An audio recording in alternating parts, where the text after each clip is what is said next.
So, hello to my viewers. We are here with the second chapter. That name is Class 5. Okay,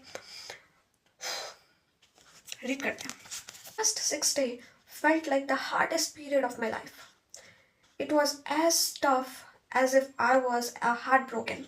Even though I hadn't been in a relationship with her, I couldn't escape her memories. They clung to me. I don't know how to pronounce it. Like an invisible weight I couldn't slate. I was climbing the stairs and I suddenly came face to face with her. As she skated, my heart overwhelmed with her smile. Her eyes were sharp and I felt like a liquid pond over my body, freezing me in place. I entered the class and saw Mukesh sitting beside me. How could I tell him that I had a crush on Anika? No way.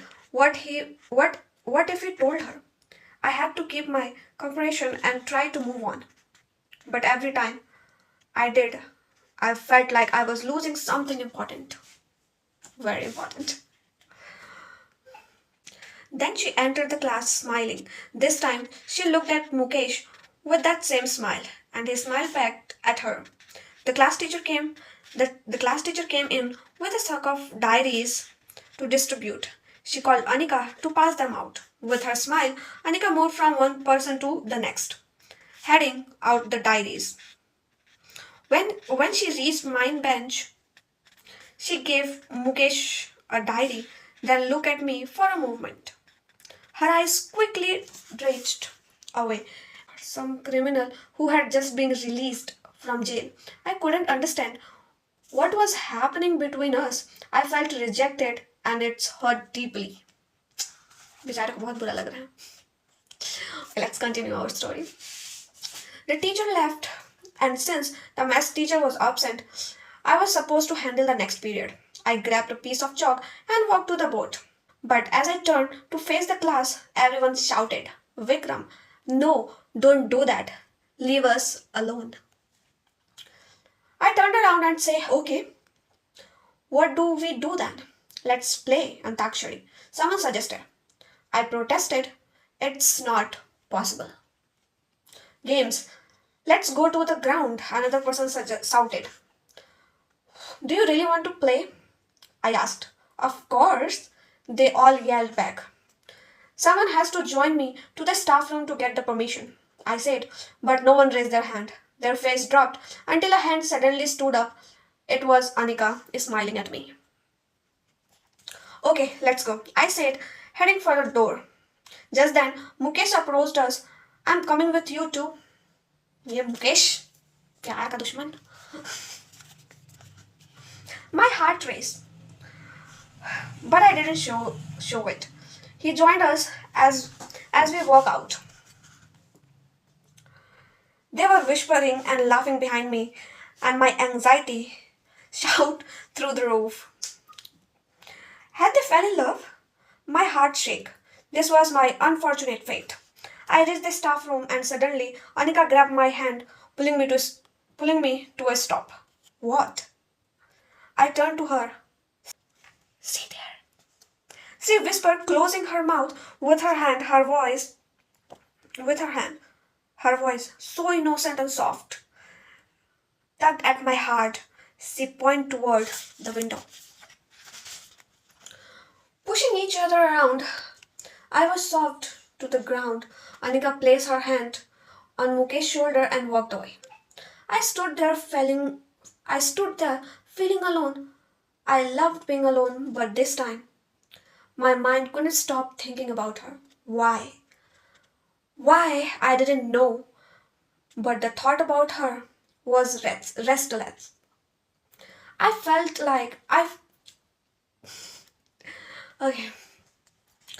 I left the room and headed toward the ground. I saw Mukesh and Anika playing together in the sand. It felt like a punch to my chest. I didn't know how to explain to either of them what I was feeling. Month passed. Wait a minute.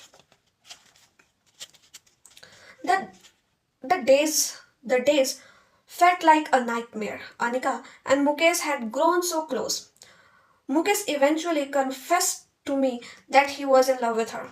I found out she had even bought him a gift for his birthday. Fortunate, fortunate.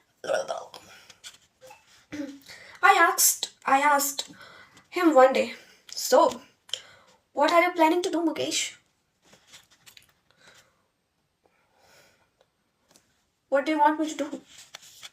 He replies with a shrug, as if he didn't understand my pain. You have got 3 months before summer holiday.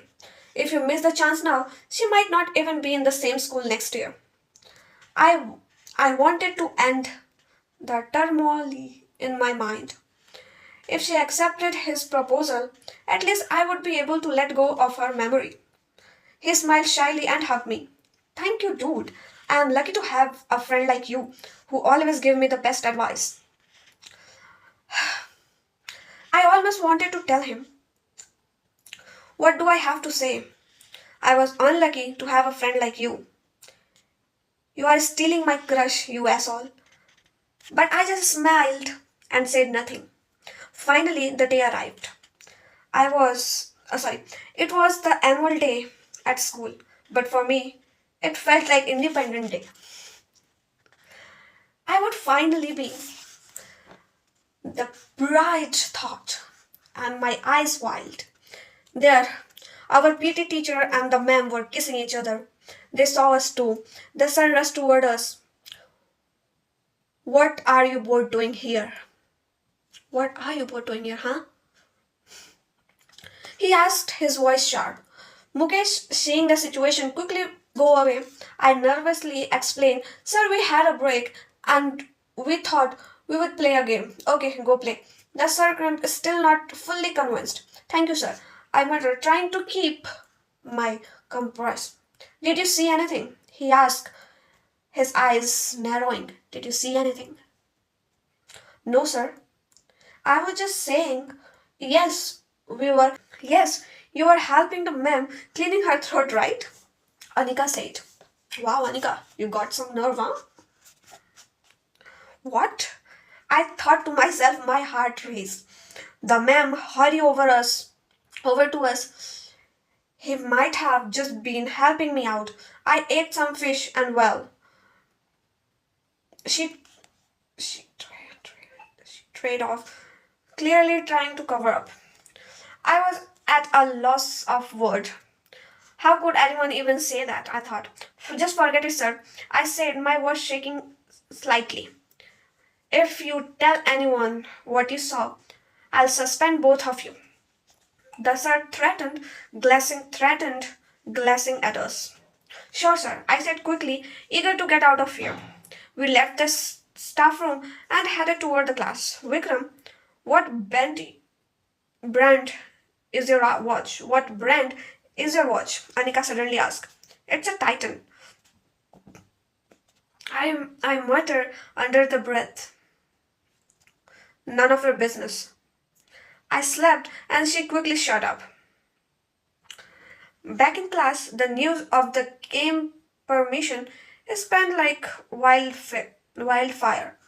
Everyone started shouting with relief and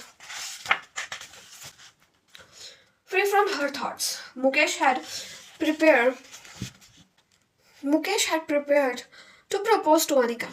He bought her a shiny diary, milky silky chocolate, which I had helped him buy. Thank you, Vikram, he said, hugging me. I don't know how to thank you. I wish you had been my friend forever. I smiled, but to myself I thought, just propose to her and get her out of my life.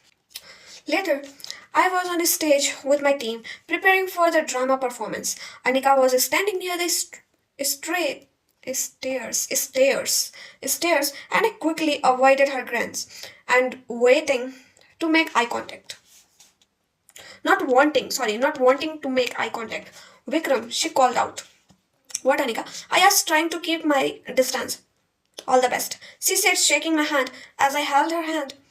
For that movement, I couldn't help but feel like those hands should one day tie a Rakhi on me, but I brushed those thoughts. I walked toward the stage for my performance. The drama was simple, a message about the dangers of drinking and driving. Two drunk guys start their bike only to get hit by a truck. They die. Then two women, Sandeep and Ajay, wearing sari, come come to mourn their loss. Ajay thought had trouble had trouble with his sari. He only wear it on the top without any short. When I asked him why, he proudly said, I should be a real wife saris. The scene was supposed to depict the wives crying over their dead husbands, and I was to give a speech at the end. Everything was going according to the plan until Ajay tripped over the microphone wire and his sari flowed up, revealing his underwear. He didn't stop. He didn't even notice as he continued crying, fully unaware of his appearance.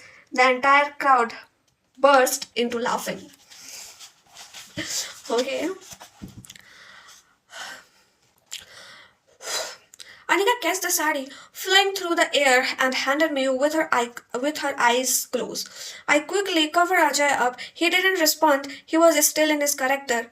Everyone laughing from the crowd. By then, I started toward the center of the stage and give my speech, which was supposed to be three line speech turned into 5 minutes. The audience gave me a standing ovation. Thought I wasn't sure if it was for my speech or for the comedy happened by Ajay. Then come the real movement, the one I had been dreading. Dreading? Mukesh was about to propose to Anika. He called her into a classroom, which was like a small flat with three rooms combined. He told her he wanted to show her something. I ran behind them, not wanting to miss a second for the movement. My classmate in the field must have thought I was up to something suspicious, but I don't care. I hurried to the balcony to see what would happen. I could see through the window. Anika entered and Mukesh handed her chocolate. She smiled as if she had already agreed. My heart raced in my chest. Oh man, bichara banda. So bad. Like I'm feeling bad for him now.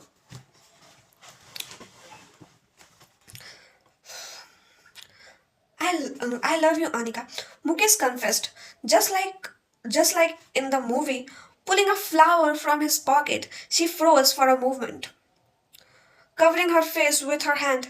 Say yes, Anika. Say yes. I whispered. Say yes, Anika. Say yes. I whispered under my breath, but then Anika threw the chocolate on the floor. I never thought you would speak to me like this. You are just a good friend, Mukesh. I'm sorry. I can't be in love with you. You are just like brother to me. I was overwhelmed with emotion. For a split second, I felt like dancing in joy. But then I quickly snapped back to reality. Then why did you always stay so closer to me? Mukesh asked, hurt. I thought you I thought you were just a friend. If you had this kind of feeling, I can't do anything about it, okay? She replied. Mukesh was upset for a moment. I felt sorry for him, but I also understood why he must have felt. What he must have felt. I went to the door, and just as I was about to leave, Anika exited the room, looking at me with confusion. I approached Mukesh. What happened, man? Are you okay? Yeah. Why are you here, Vikram? He asked, trying to act normal, but I could see the sadness in his eyes. I was curious about her proposal, dude. I said, pointing to the chocolate lying on the ground. Is that all you have to say? Nope, he answered, fleetly. What's next? I asked, trying to lighten the mood. Dude, chill. There are millions of girls out there, he said, trying to cheer up. I left the room and walked toward the ground, feeling a strange sense of joy mixed with relief. I didn't know why. The summer heat was unbearable, with, with temperature above 50 degrees Celsius. I was shut inside, looking for comfort in novel. I had collected every Chetan Bhakt book I could find and had already read most of them, trying to escape the constant thought of Anika. Vikram, try to find some carrot, my mom called out as was wanted to thought the Corridor market.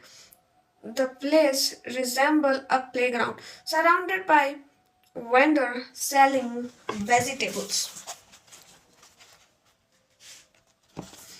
I was making my way through the stall when I jumped into someone. Looking up, I saw it was Anika, walking alongside her mother. Anika smiled and I gave her my awkward, chapri smile in return. Awkward, chapri smile. What is this? Okay.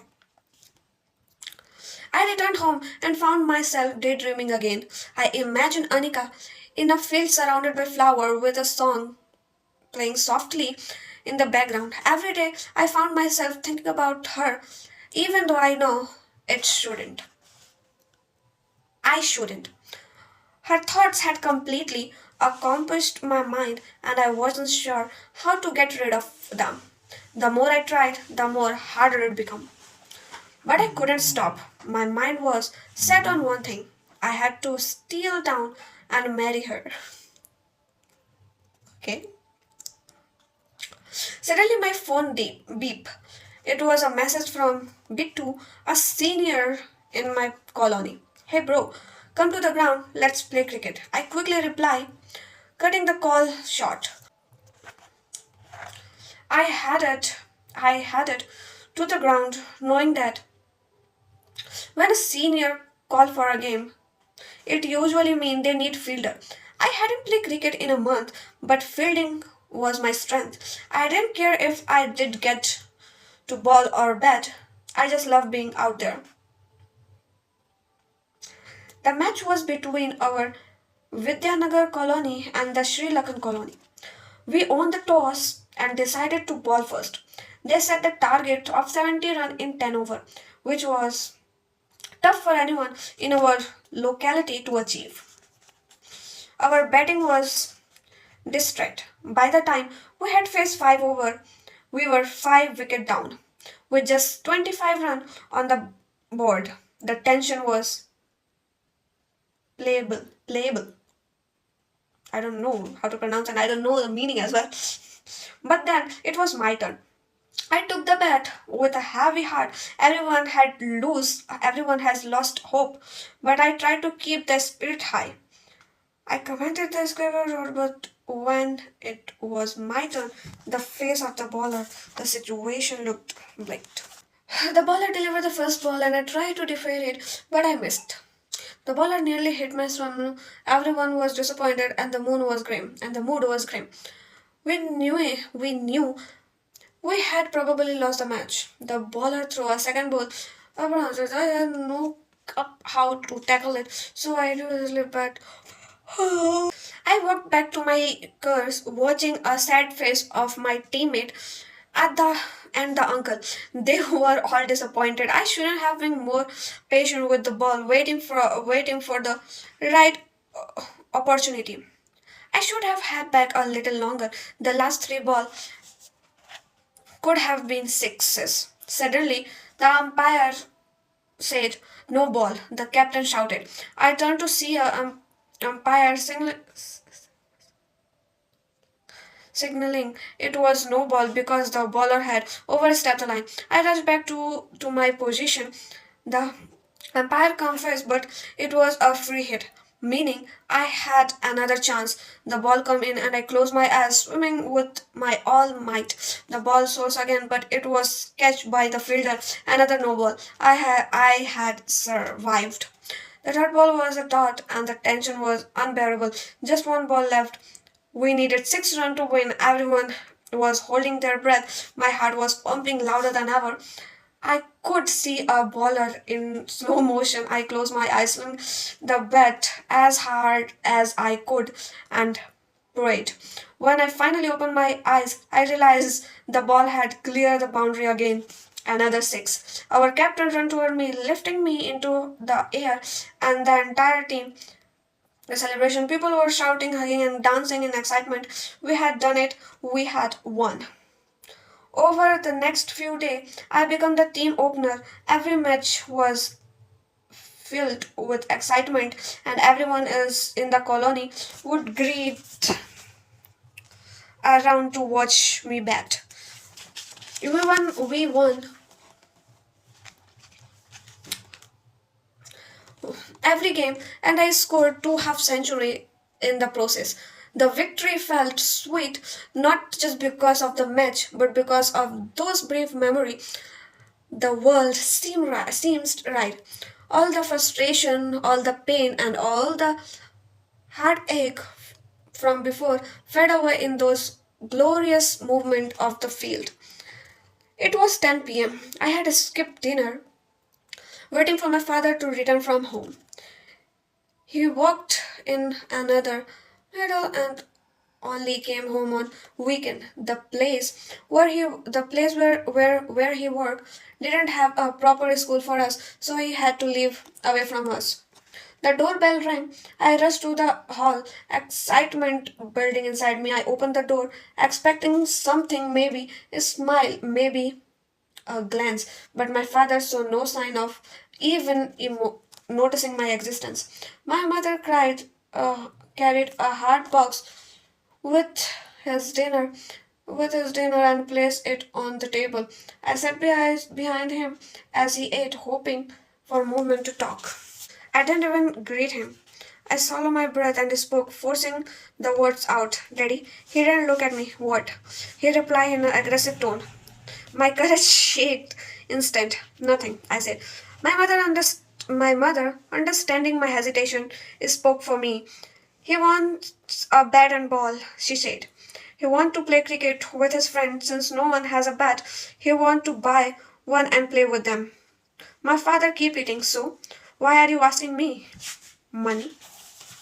He stopped chewing. Let him earn the money he wants. I can only pay for his study. My mother sighed. He really loves cricket. The entire colony is talking about how well he plays. He might have a future in it. Why don't we let him try? Suddenly my father slammed his first against the dining table. The impact made the plate jump and food streamed across the surface. His voice thundered. He has to study hard and get a good job. My parents didn't make me study. I struggle with this old job enough.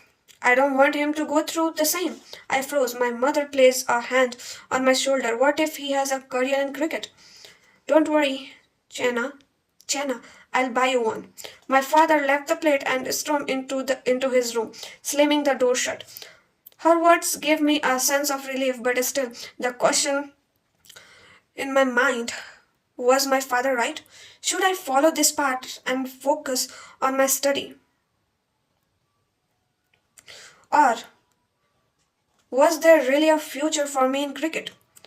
It was a battle between my love for the game and the weight of my father's expectation. Summer passed, and with it came the most expecting day of the year. The whole colony continued to talk about my batting skill, and Sandeep and I spent hours perfecting our game. The summer heat didn't matter. Nothing could take away the joy I felt when I was on the field, bat in hand, ready to face any challenge that come my way. But June come too soon, and with it school is start again. The excitement of the summer game give away to the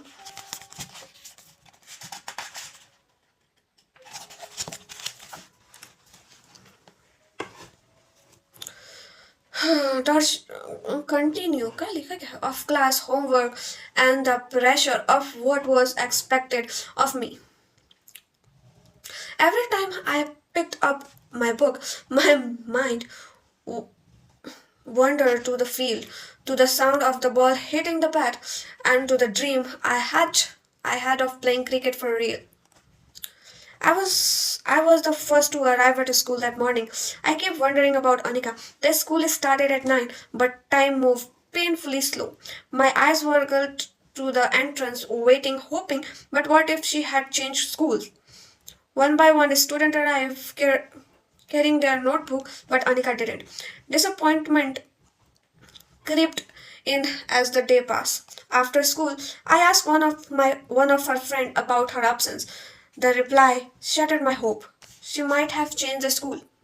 She don't have much contact with her. That night, I convinced myself with a hopeful thought she will come tomorrow. But the next day, she didn't. A week passed. Okay.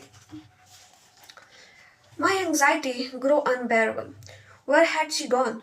I wrote down the name of all the school in our village and started asking my mutual friend if they had seen her. One after another, the answer was the same no. Then I made my final call, my last and only hope, one of the most well known school in Janmara. Hey Sia, Vikram, how are you? I'm good. Can I ask you something? Yeah, yeah. What's up?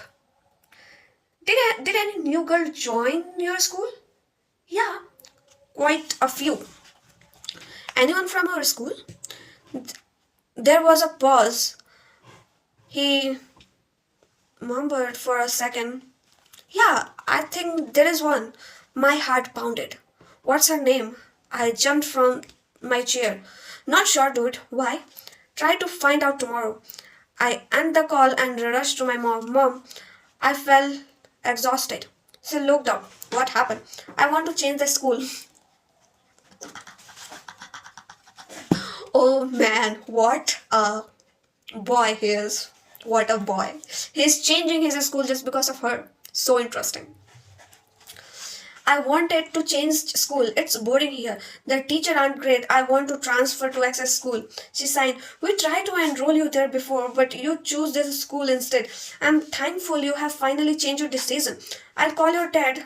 He'll transfer you tomorrow. I hugged her the next day. I went to the class to say goodbye to my friend. Some look emotional, probably because they could copy from me in exam. Another look happy finally they could take the first rank. Then I walked into the half room from the final step, signing the transfer paper. My father was sitting across from the principal, who was trying to convince him to reconsider my transfer, but my father didn't bug. I stepped forward. He handed me a pen. My eyes were on all eyes were on me, waiting, watching. I felt like I was signing a autograph. Just I was about to sign, an old ringtone play on my teacher phone, then a voice hit my ear. May I come in, sir? I froze. That voice. I turned my head immediately. It was her. It was Anika. She stood there in a white t-shirt, golden earring, shining brightly. Her smile was breathtaking. She walked in with her father. My heart almost smoked. Sorry, my heart almost stopped. Amma, where have you been all these days? A teacher asked. Sir, we were in Tripura. We were in Tirupati. A wave of shock ran through me. She hadn't transferred. She hadn't leave. She was here all along. My heart started shaking. Sweat trickled down my face. Make it quick, my father said, his voice strained. My throat went dry. Dad, I struggled to speak. What? I swallowed hard. I'll go next year. I want to study here this year. My heartbeat raced. No, sign the document. I have paid the advance. We have to move. His voice groaned sharp. I closed my eyes for a second and silently pray. Then his phone rang. He stepped outside to take the call. The principal leaned in. Vikram, why are you so confused? You are such a bright student. Just tell me what's wrong. I wanted to say it. I wanted to say it. I love Anika. And what went to go along with her? That was that was attract to her. That her presence are unknowingly dictate my choices. But instead I simply says, nothing sir. The principal signed. What do you want to do now? I looked down. It's not in my hands, sir. It's my father's decision. At that moment, my father returned the room. He had heard my last sentence. Parents always say they give us freedom to choice, but in reality, they make the choices for us.